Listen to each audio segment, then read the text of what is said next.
मेरा नाम मनीष कुमार, मैं कक्षा 10 का छात्र हूँ। मेरे स्कूल का नाम जनता इंटर कॉलेज सहारनपुर है। हमारा टॉपिक है ज्ञानपथ विकसित भारत की ओर। किसी भी देश को आत्मनिर्भर विकसित बनने के लिए उस देश की शिक्षा व्यवस्था का अच्छा होना बहुत ज़रूरी है। हमारे देश में दो प्रकार के स्कूल हैं, प्राइवेट और सरकारी। मैं सरकारी स्कूलों के लाभ बताना चाहूँगा। मेरा नाम नोबिल सिंह है। मैं कक्षा 10 का विद्यार्थी हूँ। मेरे स्कूल का नाम जनता इंटर कॉलेज सहारनपुर है। मैं ज्ञानपथ विकसित भारत की ओर के बारे में बताना चाहता हूँ। भारत में मुख्य रूप से दो प्रकार के स्कूल होते हैं, सरकारी और प्राइवेट। मैं आपको प्राइवेट स्कूल की हानियाँ बताना चाहता हूँ। मैं सरकारी स्कूलों के लाभ बताता हूँ। पहला, शिक्षा की समानता और समानता हो।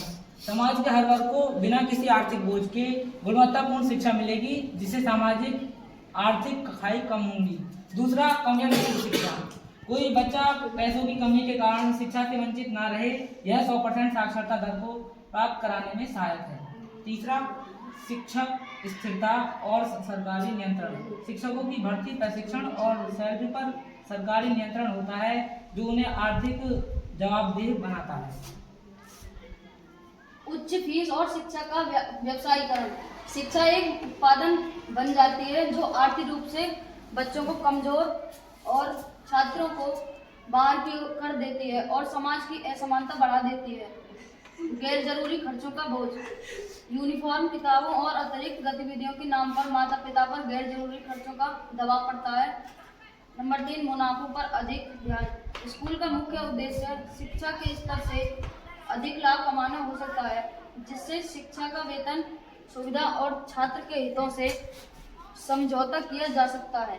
इसका निष्कर्ष यह निकलता है कि भारत को विकसित बनाने के लिए सरकारी स्कूलों में कम से कम वेतन प्राप्त हो और शिक्षा अधिक मिले।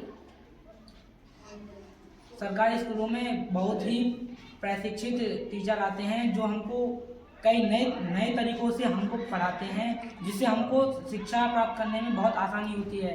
प्राइवेट स्कूल के और अधिक हानियाँ हैं। प्राइवेट स्कूल में अध्यापक 12वीं पास करके आ जाते हैं और सरकारी स्कूलों में हमें अच्छी छात्रवृत्ति प्राप्त होती है, बच्चों को मिड डे मील मिलता है और हमको कई प्रकार के लाभ होते हैं, जिससे जो बच्चे होते हैं उनको भी स्कूल में आने का ज़्यादा मन करता है। और यहाँ पर कोई आम आदमी भी अपने बच्चों को पढ़ा सकता है, क्योंकि यहाँ पर जो शिक्षा होती है वो निःशुल्क होती है या फिर बहुत ही कम दाम पर होती है, जिससे कोई भी आम आदमी पढ़ा सकता है। धन्यवाद।